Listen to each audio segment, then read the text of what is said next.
Tuan Rolex, tidak ada sebarang bukti yang boleh menyesatkan kebenarannya.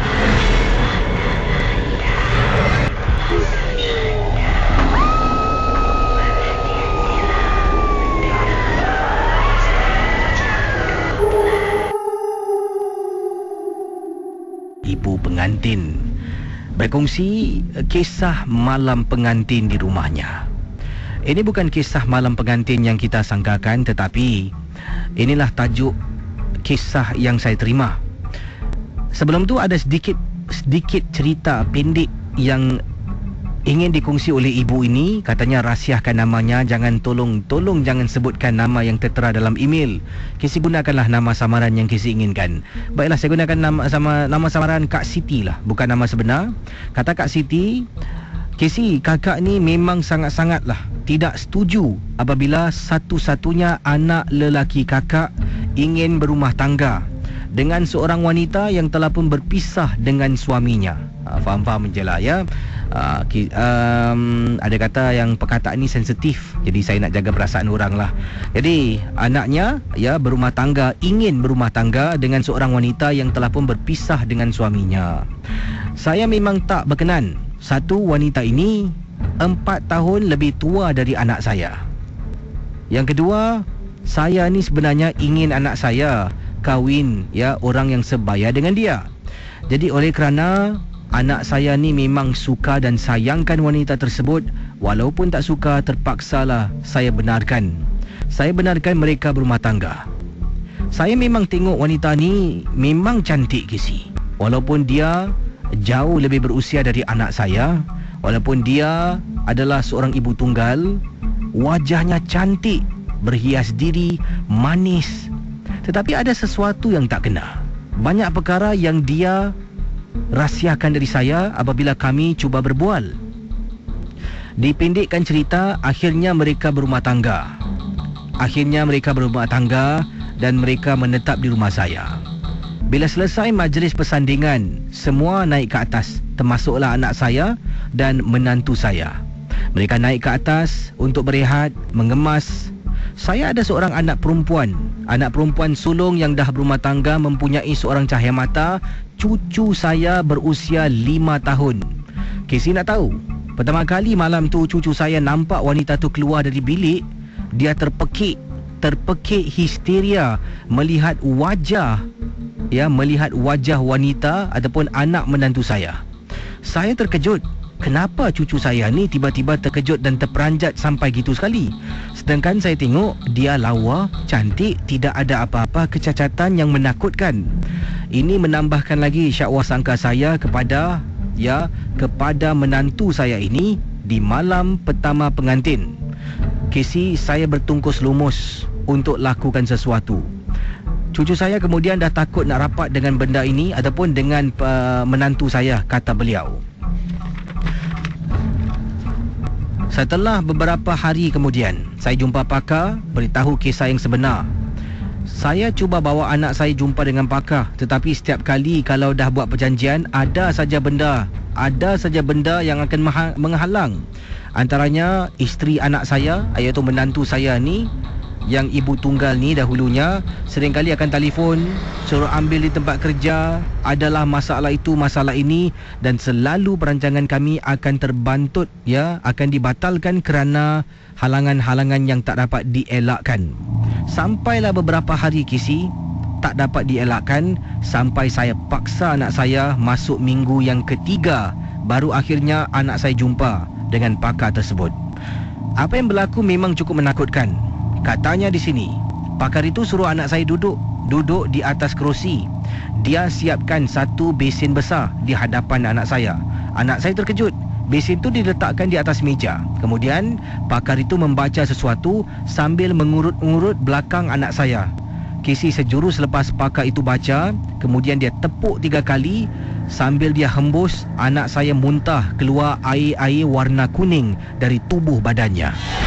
Saya terperanjat Kisi, saya terkejut. Anak saya tak sakit, tetapi kenapa sampai sedemikian rupa? Rupa-rupanya mengikut pakar tersebut, anak saya telah pun terkena masakan-masakan nasi tangas yang dikenakan oleh wanita ibu tunggal tersebut. Saya terperanjat sampai gitu sekali.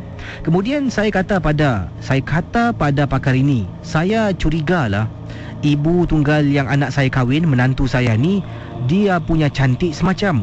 Dan saya ceritakan cucu saya berusia 5 tahun pada malam pengantin telah pun nampak anak wanita ini keluar dari bilik terpekik apabila melihatnya.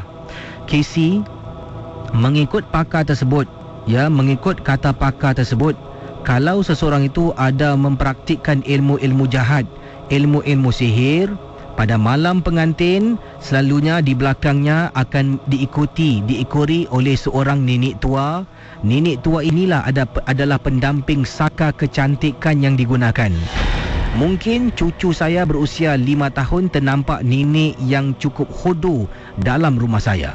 Saya juga ada kata pada pakar itu. Sebab itulah, selepas anak menantu saya duduk serumah, saya rasa dalam rumah saya ni macam ada benda yang tak kena.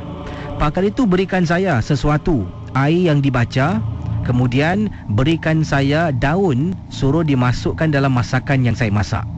Kisi nak tahu, selalunya anak menantu saya akan makan masakan-masakan saya.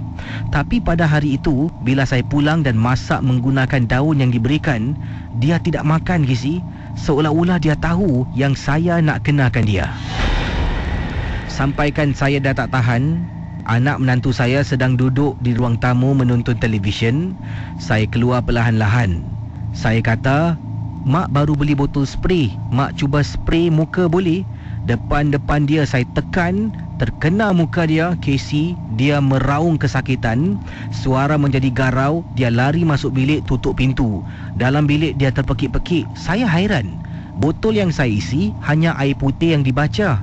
Takkanlah sampai tahap macam itu sekali. Jadi Casey, akhirnya anak saya pulang. Bila dia balik, dia keluar. Anak saya seolah-olah sedar daripada terkena hasutan sihir oleh anak menantu saya. Saya sampaikan menghalau dia, dan akhirnya di sini anak saya berpisah dengan wanita ...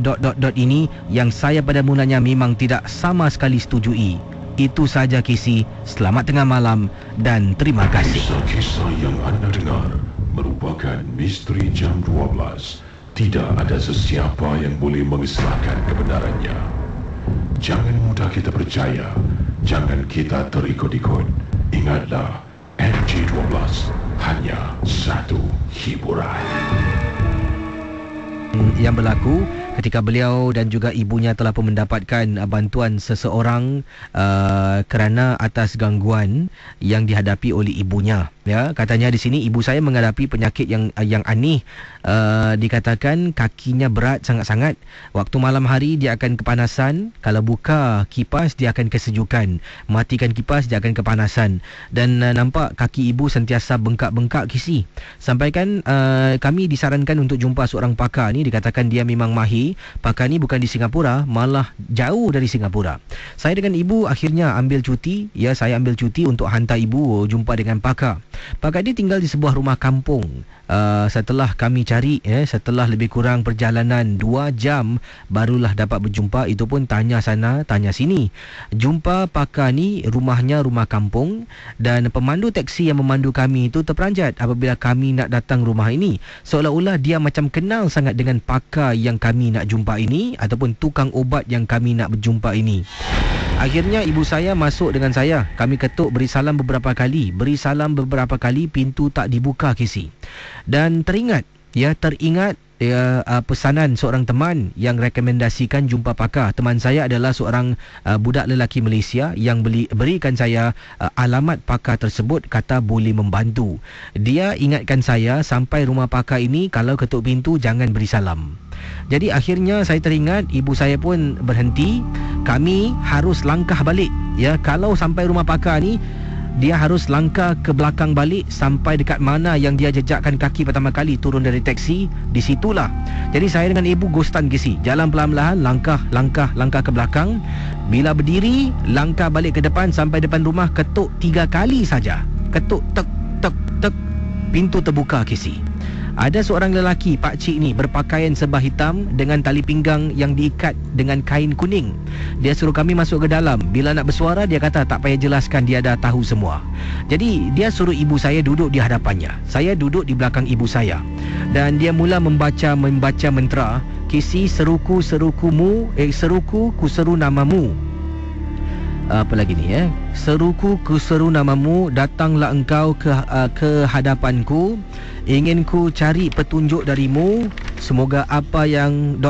Saya tak nak bacakan semualah takut nanti ini mantra betul pula Jadi dia tepuk dia tepuk lantai 3 kali. Lantai dia tepuk 3 kali, kemudian dia taburkan garam, dia taburkan gula. Dan Casey, saya dengan mak saya terperanjat apabila keluar 3 orang wanita dalam keadaan merangkak dalam rumah tersebut. Dia merangkak perlahan-lahan, dan sebelum itu pakar itu mengatakan, apa-apa jua berlaku, jangan lari, duduk sini diam-diam. Kalau takut, pejamkan mata. Terpaksa saya pejam mata, Casey. Dapat rasakan rumah yang hampir-hampir reput, macam benda tu bergerak perlahan-lahan dengan cara yang merangkak. Casey, bila saya buka mata, terperanjat saya apabila benda tu sedang menghisap-hisap peha dan juga kaki ibu saya. Terkejut, Casey. Tak tahulah benda tu manusia ataupun bukan. Setelah selesai semua dipendekkan cerita, kata teman kita berikut ini, saya pun berikan wang $200 Singapura serta pengerasnya yang lain. Pengeras yang lain saya tak boleh sebutkan di sini sebab sensitif. Kemudian keluar. Casey, lihat beberapa minggu kemudian ibu saya pulih. Satu demi satu tumpuk-tumpuk blue black itu hilang. Dan juga katanya di sini ibu saya semakin baik dari penyakit kakinya sakit tak boleh bergerak. Saya rasa ini semua bukanlah bantuan pakar tersebut, mungkin dengan izin Tuhan. Itulah pengalaman saya. Terima kasih.